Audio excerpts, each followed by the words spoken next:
হেন জানি মহাযত্নে কৃষ্ণ কহৰ কথা শ্ৰৱণ কীৰ্তন কৰি তেজিয়ান কথা শুদ্ধ হইবে এতেকেতে জীবে মায়া জালে কৃষ্ণৰ পৰম পদ পাৱে অল্প কালে হেন জানি মহাযত্নে কৃষ্ণ কহৰ কথা শ্ৰৱণ কীৰ্তন কৰি তেজিয়ান কথা আমাক যত্ন কৰিব দিছে আমাৰ হেলা নহয় হৰিনাম গাইবা হেলা সকলোৰে নাযাওঁ দে নকৰো দে হেলাটো বেছি সেইকাৰণে আমাক কৈছোঁ অলপ চেষ্টা কৰা কষ্ট মষ্ট হ'লেও আহিবা ঈশ্বৰৰ নাম গুণা শুনলি তোমাৰ লাভ আছে কি লাভ এতে কৈছি শ্ৰৱণ কীৰ্তন কৰি তেজিয়ান কথা বাকী কথাবিলাক ত্যাগ কৰি শ্ৰৱণ কীৰ্তন কৰবা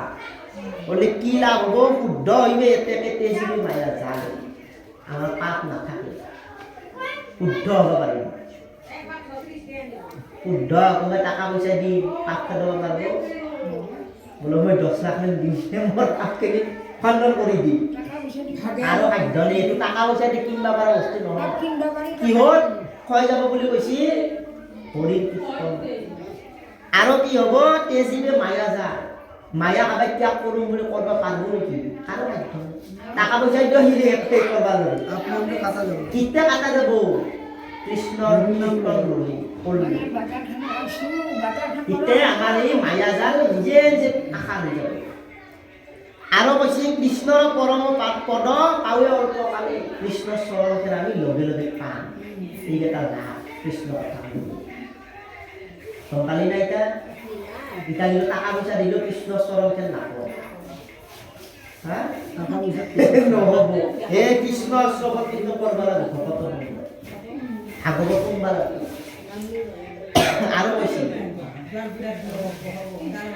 জ্ঞানী মনুষ্যৰ এহি মানে প্ৰয়োজন কৃষ্ণৰ কৰিব মাত্ৰ শ্ৰৱণ কীৰ্তন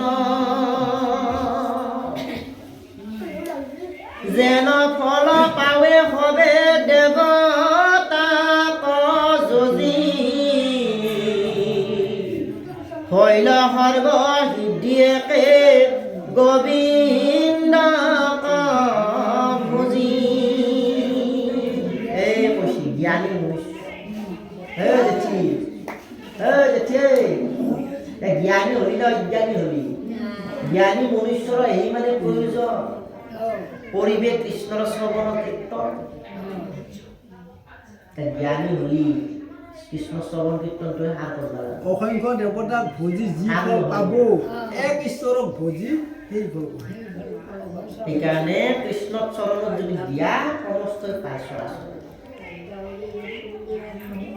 ভকত জনৰ সংগে ৰংগে সৰ্বক্ষণে কৃষ্ণকে আৰাধিব শ্ৰৱণ কীৰ্তনে এহি মানে মাত্ৰ পুৰুষাৰ্থ পুৰুষৰ আন কৰ্ম হবে ব্যৰ্থ হৰি বিমুখৰ আৰু শ্ৰৱণ কীৰ্তন কেনেকৈ কৰিব দিছি ভকত জনৰ সংগে ৰংগে ভকতৰ সংগত কৃষ্ণ কথা শুনিব লাগে মনটো দুখ মনে নহয় ৰংগ আনন্দ ঈশ্বৰৰ নাম আনন্দ কৰিব লাগে তেতিয়া কি হয় কৃষ্ণক পায় বুলি কৈছে আৰু এই মানে পুৰুষাৰ্থ পুৰুষৰ বুলি কৈছে ধৰ্ম অৰ্থ কাম মুখ্য পায় এইটো হৈছে পুৰুষ আন ধৰ্ম হবে ব্যৰ্থ হৰি বিমুখ যিমান তুমি কৰ্ম কৰা এই কাম নাই যদি হৰিক তুমি চিন্তা নকৰা কৃষ্ণমুখী হ'ব লাগে কৃষ্ণক চিন্তা কৰিব লাগে নকৰি আমি যদি খামছে মোৰো বেঠে এনে যায় আজি দিনটো এনেকৈ যদি হৰিৰ নাম নলওঁ সেইকাৰণে পুৱাই উঠি ধূপ বা চাকি লগে ঈশ্বৰক চিন্তা কৰিব লাগে দিনটো মংগল হ'ব আৰু যদি চিন্তা নকৰা আজি দিনটো এনেকৈ আহিব কাম নাই আৰু এই কথাখিনিয়ে কৈছে যিমান কষ্ট কৰি মূল্য কাম নাই শুনতে উপজে জ্ঞান স্বচ্ছ হুৱে মতি ইহ পৰ লকৰহু ক্ষত বীৰ কতি শুনতে উপজে জ্ঞান স্বচ্ছ হুৱে মতি কৃষ্ণ কথা শুনাৰ লগে লগে আমাৰ জ্ঞান হয় কৃষ্ণক আমি চিনি পাওঁ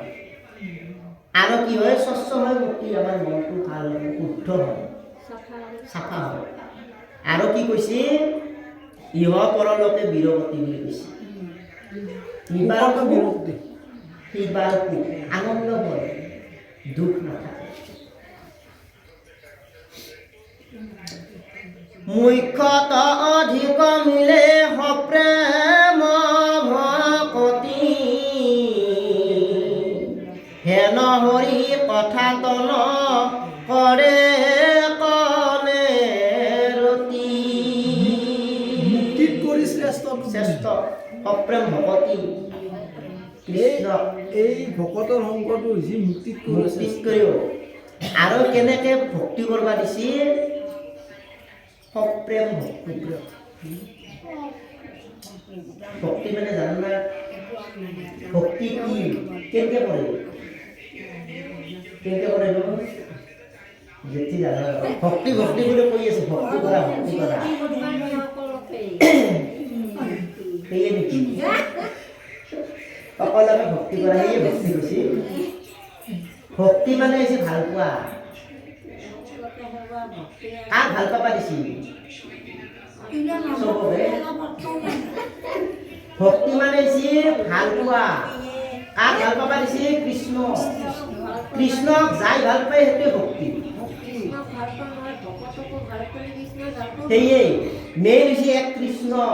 কৃষ্ণক প্ৰথম ভাল পাব লাগিব তাৰপিছতহে ভকত পাবা তুমিতো কৃষ্ণক চিনিয়ে নাপাও তোমাৰ ভক্তি মুঠেও নাই ভকতক দিনে ৰাতি সেৱা কৰিলে তোমাৰ ভক্তি যুক্ত নাহিব কৃষ্ণক চিনি পালেহে এই বস্তুটো আহিব কৃষ্ণক ভক্তি কৰিব লাগিব কেনে প্ৰেম প্ৰেম কৰিব লাগিব আমি যেনেকৈ আদৰৰ বস্তু এটাক যেনেকৈ মৰম কৰোঁ ল'ৰাটোক আমি যেনেকৈ মৰম কৰোঁ আদৰ কৰোঁ কৰোণা দেখিব এই দুখ পাব এই চৰিত্ৰ মায়েকে যদি মাৰবা যায় আইবে কামত খেলি যাব এই কিয় মাৰা সেই কষ্ট পাব সেনেকৈ এই কৃষ্ণ আৰু ভকত ভক্তি সেই ভক্তি সেইটোৱে ভক্তি কৃষ্ণক ভাল পাবাই লাগিব আমি পাওঁ না দেখি পাওঁ না দেহত কৰিও নিজত কৰিও আমি নিজকহে ভাল পাওঁ অলপ লেতেৰা হৈছোঁ লগ পাওঁ দৌৰা হওঁ নিজৰ দেহাটোতে আমি মালিচ কৰি থাকোঁ কিন্তু দেহত কৰি সমস্তত কৰিও উত্তম কৃষ্ণক ভাল পাওঁ সেইটোৱে হৈছে ভক্তি সেইকাৰণে ভক্তি শ্ৰেষ্ঠ বুলি কৈছে ভক্তি শ্ৰেষ্ঠ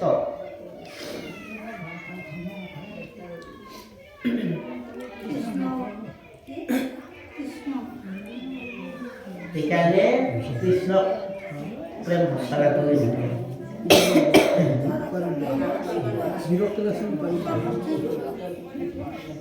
কেইটা বাজে